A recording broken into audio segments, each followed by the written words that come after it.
Vidéo Kinshasa. Vidéo Kinshasa. Tozo présenté vraiment biso la mano Didio. Ba condoléances na famille artistique Mobimba. Je crois que l'artiste ne meurt pas.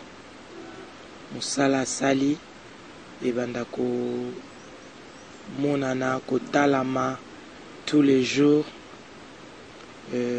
à travers ses œuvres. Aozala toujours na kati ya ba vie ya batu na bandako ya batu.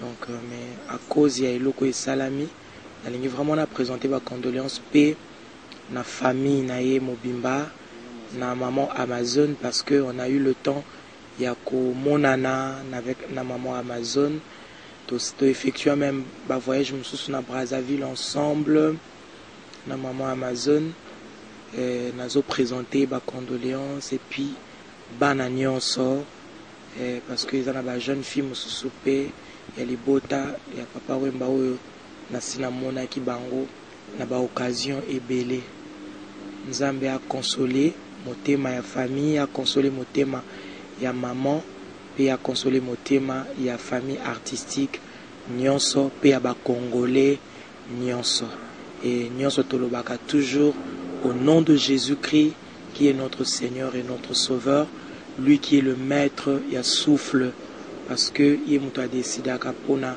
vie à moto na senamoi. Donc c'est tout ce que j'avais à dire par rapport à l'événement malheureux au Sili kokomela biso, mais c'est aussi l'occasion pour moi ya koyebisa moto moko to mosusu, ça peut arriver n'importe où, n'importe quand, mais bien aimé, pense na esika nini okolekisa éternité na yo. C'est le moment de recevoir Jésus-Christ comme Seigneur et Sauveur personnel. Yabo Moinayo. Vidéo Kinshasa. Vidéo Kinshasa.